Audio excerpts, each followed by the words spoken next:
Just last month, a post on the stocks subreddit, how has gold outperformed the S&P 500 over a 20-year period?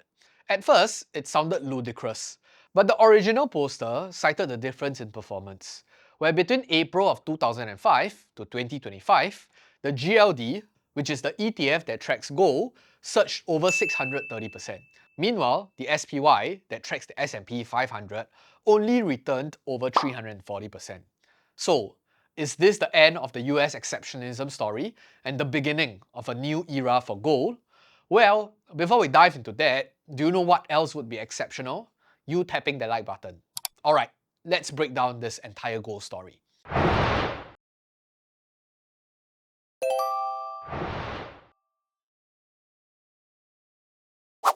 Like any curious investor, I immediately pulled out TradingView and plotted both ETFs against each other because I just want to prove it to myself. I mean, I need to see it to believe it. And sure enough, the results actually matched. The numbers had shifted slightly with recent market movements, but I think the story remained largely the same.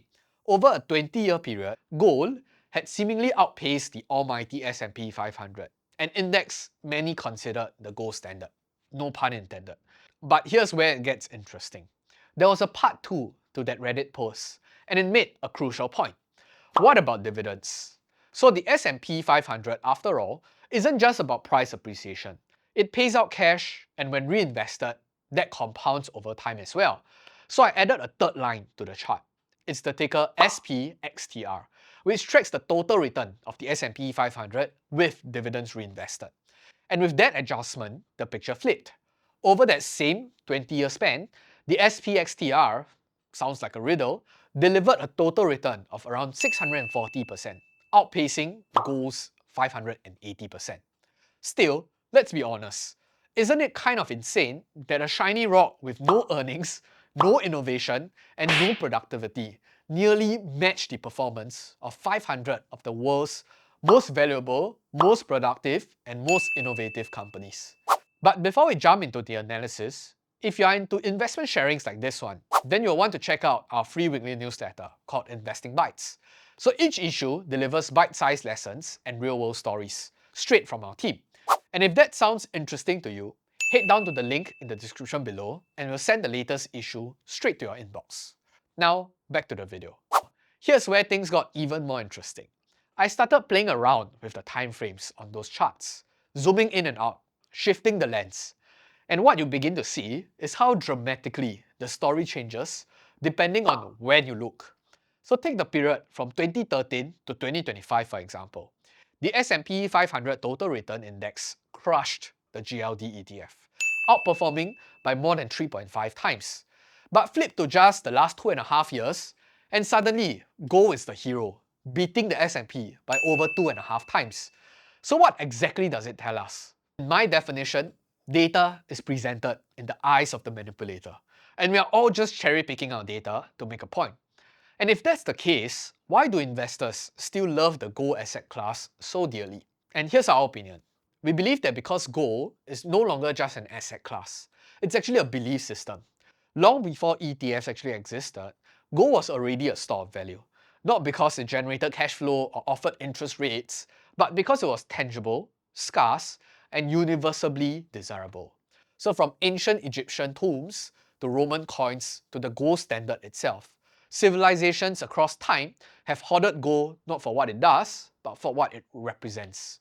Stability, permanence, trust. And ironically, it's the trust that investors today are still chasing for. Even today, in an era where we can clone sheeps and trade pixelated monkeys, gold still satisfies something primal. You can see it, touch it, hold it. And when markets feel like they're built on stories and dreams of the future, gold actually represents the complete opposite. But let's not over-romanticize it. There are practical reasons too.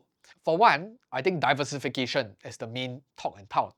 Gold tends to move independently of stocks, bonds, and currencies, which help to reduce the overall portfolio volatility. Then there is the wealth preservation argument. Gold has historically retained purchasing power over centuries. Even as fiat currencies failed, wars broke out, and empires crumbled, gold is still one of the last ones standing. It's also widely viewed as a hedge against inflation, which we'll talk more about that later on. And finally, there's the crisis factor. When markets panic, gold often becomes the asset of last resort. Not because it pays out a yield or promised growth, but because it doesn't rely on someone else's solvency. Now, on the point of diversification, historically, gold has demonstrated a consistently low and sometimes even negative correlation to traditional financial assets, which makes it pretty attractive, especially during volatile periods. So this uncorrelated behavior isn't necessarily random. If you think about it, it's rooted in gold's unique demand profile. So unlike stocks or bonds, which move mostly with the business cycle, gold actually draws demand from multiple forces, from central bank reserves to cultural consumption, like the India's jewelry market, to industrial use cases and macro fear trades. And some of these factors are cyclical and some counter-cyclical. And that's what gives gold its diversification edge. But the real magic of gold often emerges during crisis windows. So when looking across major market stress events, from the '08 global financial crisis to COVID in 2020, and even Black Monday in the 1987, gold has consistently provided positive returns or smaller drawdowns when equities were in free fall. For example, during the global financial crisis, gold actually rose while the S&P 500 fell over 50%. And to add, gold also doesn't carry credit or counterparty risk, unlike bonds, which depends on someone paying you back, or stocks, which depends on earnings continuing.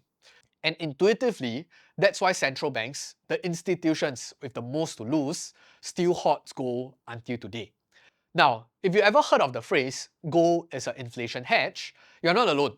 It's repeated so often, investors accept it as gospel. But here's something that might actually surprise you. The relationship between gold and inflation is actually highly unstable. So a research piece put out by the CFA Institute examined gold price movements against inflation. And in this case, they used the headline PCE data. And over nearly half a century, the results were pretty crazy. On average, gold has not reliably tracked inflation. And let me repeat that. Gold has not reliably tracked inflation.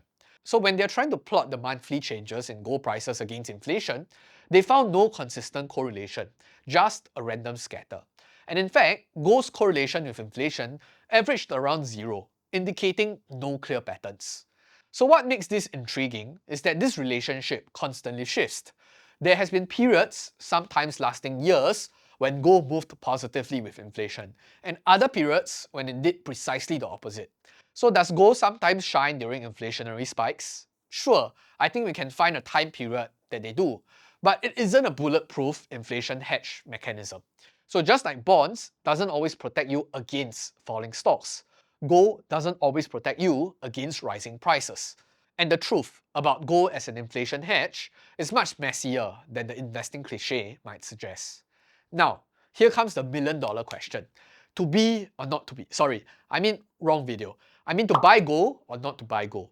Well, the short answer is it depends. So, looking closely at gold's history, I think you'll notice a pretty clear pattern. Short, explosive bursts of performance, followed by long, dull periods of stagnation.